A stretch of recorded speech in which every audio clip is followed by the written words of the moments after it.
Dr. Naheed Badalia now, an NBC News contributor, infectious disease physician, and medical director of special pathogens at Boston Medical. Doctor, as always, thank you. If we don't get kids vaccinated until next year or even later, how's returning to normal going to be even possible before that?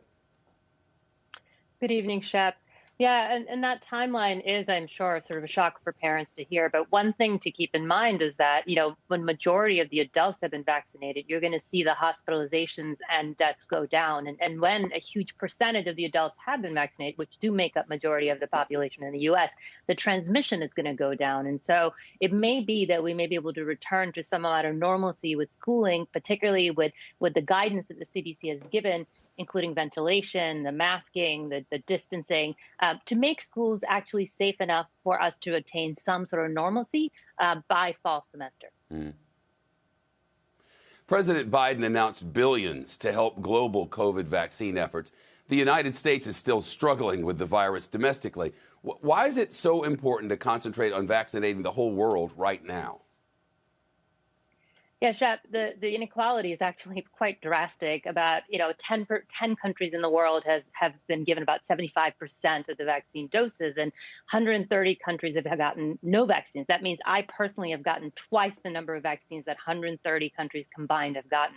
And the reason why is because if we don't cover the global population with the vaccines and the transmission continues, then we will continue to see the rise of these new variants. And then we ourselves, even if we get around to vaccinating everybody here, may be chasing our tail with therapeutics and vaccines, because by the time we get everybody vaccinated, maybe a new variant shows up that can actually bypass, a lot of these. And so it's important from that perspective. But the other reason is economic. There's a study from RAND Europe from a couple of months ago, for example, that said that economically we're also dependent on each other, that if we pursue vaccine nationalism, we might suffer $3.4 trillion in losses in the global economy annually.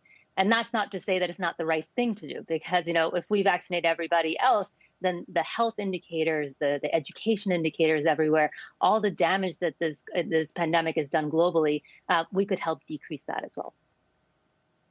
Doctor, there's another new study out.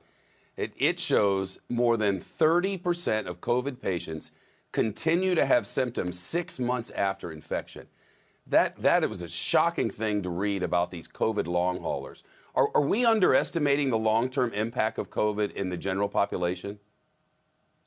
I think we are. And I can tell you personally, as a physician, I get just pleas of emails and calls from my patients about these persistent symptoms. And this study is particularly noteworthy because what they showed was even in patients with mild disease, of 9 months out, they felt fatigued. They felt like they couldn't go back to normal. It affected their activities of daily living. And this is important because these are additional health burdens for the individual, but potentially also a second pandemic. Imagine a second pandemic of long haulers, a long COVID, and the strain that might have on the healthcare system. And not only that, but people's return to work, economic productivity.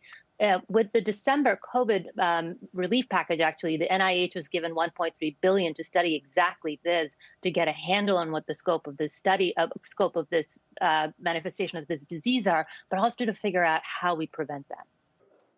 Shepard Smith here. Thanks for watching CNBC on YouTube.